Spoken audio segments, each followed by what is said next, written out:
சிறகடிக்க ஆசை அடுத்த வர எபிசோடில் பார்த்தீங்க அப்படின்னா ரோஹிணி வந்து பணத்துக்காகவே ரொம்பவே அலைஞ்சிட்ருக்காங்க. வித்யா கிட்ட கேட்டிருப்பாங்க. வித்யா வீட்டுக்கு வர சொல்லியிருப்பாங்க. வித்யா பார்த்தீங்க அப்படின்னா ரோஹிணி வந்தோடனே வீட்டுக்குள்ளே கூட விடாமல் ரோஹிணியை கேள்வி மேலே கேள்வி கேட்பாங்க. ஏன்ட்ட கூட கேட்காம நீ எப்படி வந்து என் ஃபியான்சிட்ட போய் நீ பணம் கேட்கலாம் அப்படின்னு சொல்லிட்டு, எப்படி வந்து நீ முருகன்ட்ட பணம் கேட்ட அப்படின்னு சொல்லிட்டு ரோஹிணியை பார்த்தீங்கன்னா அப்படி திட்டுவாங்க. ஒரு தடவை உனக்கு 1,00,000 கொடுத்தேன், நீ இன்னும் திரும்ப தரல, திரும்ப திரும்ப கேட்டால் எங்களோட ரிலேஷன்ஷிப் வந்து பாதிக்காதா, நீ எப்படி வந்து கேட்கலாம், இனிமேல் உன் ஃப்ரெண்ட்ஷிப்பே வேணாம் அப்படின்னு சொல்லிட்டு அவங்க 2 பேருக்குள்ளே பார்த்தீங்கன்னா சண்டை வந்து அவங்க 2 பேருமே பிரிஞ்சிருவாங்க.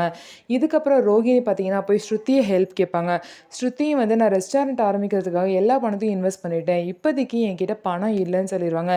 இதே மீனாவாக இருந்தால் ஹெல்ப் பண்ணியிருப்பீங்களே அப்படின்னு சொல்லிட்டு ரோகிணி குத்தி காட்டவும் ஸ்ருதி சொல்கிறாங்க, நீங்கள் பண்ண எந்த வேலையுமே மீனா வந்து பண்ண மாட்டாங்கன்னு சொல்லி மூஞ்சில் அடித்த மாதிரி சொல்லிடுவாங்க.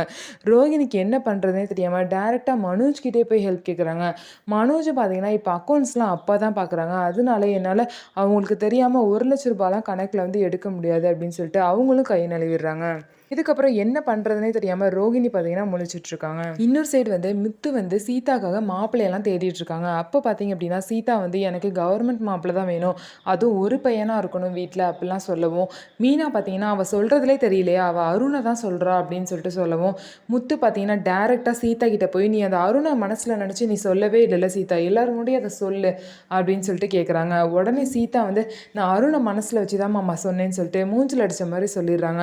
முத்துக்கு வந்து இந்த வார்த்தையை கேட்டோன்னே மனசே உடஞ்சி போயிடுச்சு. முத்து வந்து இவ்வளோ நாள் வந்து இத்தனை பேர் சொல்லியுமே கேட்காம சீதாவுக்கு வந்து மாப்பிள்ளை பார்த்துட்டு இருந்தாங்க. ஆனால் சீதா வாயிலேருந்தே இந்த மாதிரி ஒரு வார்த்தை வரவும் முத்து பார்த்தீங்கன்னா சீதாவோட இஷ்டத்துக்கு விடாமல் முத்து இந்த விஷயத்துல இனிமேல் நான் தலையிட மாட்டேன்னு சொல்லிட்டு விலகிட்டாங்க. இதனால எல்லார் மனசுமே கஷ்டமாக இருக்குது. இதுக்கப்புறம் சீதா வாழ்க்கை என்னாகும் அப்படிங்கிறத நம்ம பொறுத்திருந்து பார்க்கலாம். நம்ம வீடியோ உங்களுக்கு பிடிச்சிருந்தா நம்ம வீடியோவை லைக் பண்ணிக்கோங்க.